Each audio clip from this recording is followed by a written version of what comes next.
आत्मिक यात्रा कार्यक्रम में आपका स्वागत है। आइए हम पास्टर प्रेमाशीष सतमन द्वारा लिखित आज के भक्ति लेख पर चर्चा करें।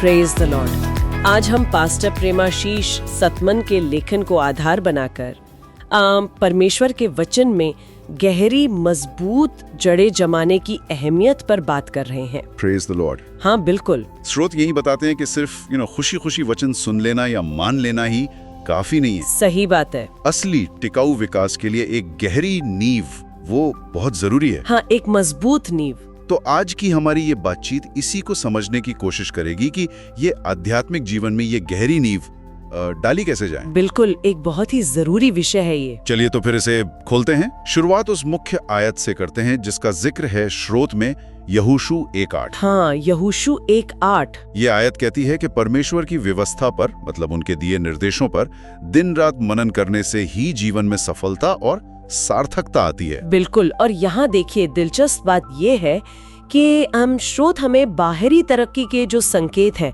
सिर्फ उन पर ध्यान देने से सावधान करते हैं। अच्छा, मतलब ये कि अक्सर सतह के नीचे जो जरूरी काम चल रहा होता है ना, वो अनदेखा रह जाता है। हाँ, ये तो होता है। असली विकास में देखिए समय लगता है, धीरज की जरूरत होती है। ठीक वैसे ही जैसे अच्छी गहरी मिट्टी में बोया गया बीज पहले जड़ें बनाता है। हाँ, पहले अपनी जड़ें मजबूत करता है, फिर ऊपर बढ़ता है। हम सब तुरंत नतीजे चाहते हैं, वो स्वाभाविक भी है, पर नींव ज्यादा जरूरी है। बिल्कुल। स्रोत इसी बात पर जोर देते हैं कि मजबूत नींव बनाने में वो जो समय और ध्यान लगाना है वो कहीं ज्यादा महत्वपूर्ण है। स्रोत में ये भी बताया गया है कि आध्यात्मिक यात्रा में मुश्किलें आती हैं।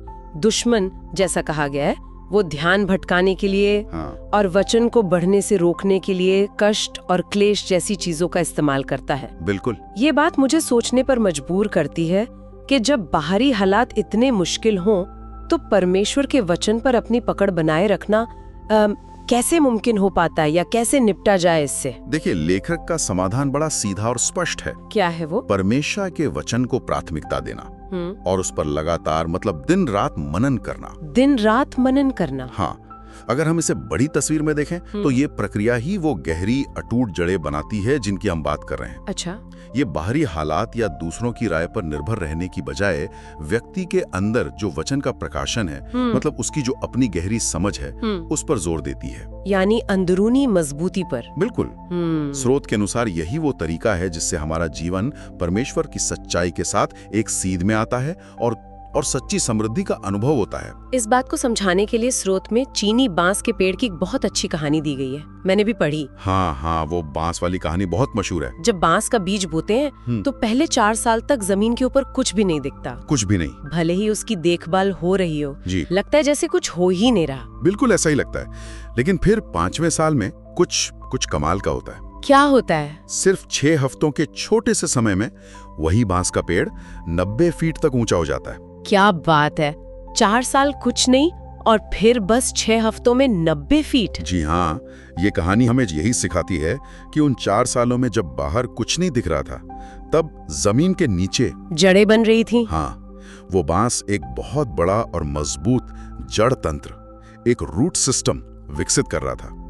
यही जड़ें उसे बाद में इतनी तेजी से बढ़ने की ताकत देती हैं। वाह! इसी तरह हो सकता है कि परमेश्वर हमारे जीवन में भी गुप्त रूप से हमारी नींव मजबूत कर रहे हों, भले ही हमें बाहर कोई तरक्की नजर ना आ रही हो। ये तो बहुत आशा देने वाली बात है ना? और ये हमें सोचने पर मजबूर करता है कि हम विकास के उन छिपे हुए दौरों को कैसे महत्व दें, उन पर भरोसा कैसे रखें। हाँ, ये सवाल तो है। स्रोत हमें गलातियों 6:9 की याद दिलाते हैं, हम भले काम करने में साहस ना छोड़ें, क्योंकि यदि हम ढीले ना हो तो ठीक समय पर कटनी टाटेंगे। हाँ, ये आयत भी बहुत हिम्मत देती है। बिल्कुल। तो इन सब बातों का सार क्या निकलता है, निचोड़ क्या है? संक्षेप में कहें तो सच्ची आध्यात्मिक ताकत और सफलता वो सिर्फ बाहरी दिखावे या तौर तरीकों से नहीं आती, बल्कि परमेश्वर के वचन के साथ गहरे और लगातार जुड़ाव से आती है।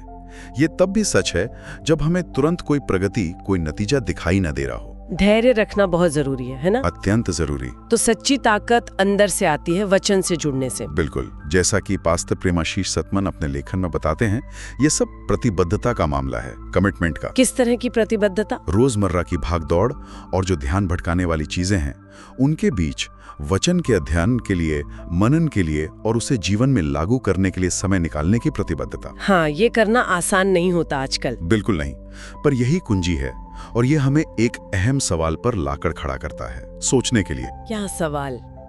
ये जानते हुए कि गहरी जड़ें लगातार अक्सर अनदेखे प्रयासों से बनती हैं, आज कोई व्यक्ति परमेश्वर के वचन में अपनी नींव को और गहरा करने के लिए कौन सा एक छोटा मगर नियमित कदम उठाना शुरू कर सकता है? एक छोटा नियमित कदम, ये सोचने वाली बात है। बिल्कुल। आज आत्मिक यात्रा कार्यक्रम को सुनने के लिए धन्यवाद, जहां हम हर दिन परमेश्वर के वचन पर चर्चा करते हैं। अगर आज का कार्यक्रम आपके लिए आशीषकारी रहा हो तो इसे अपने परिवार और मित्रों के व्हाट्सएप ग्रुप में जरूर साझा करें। कल फिर मिलेंगे। धन्यवाद।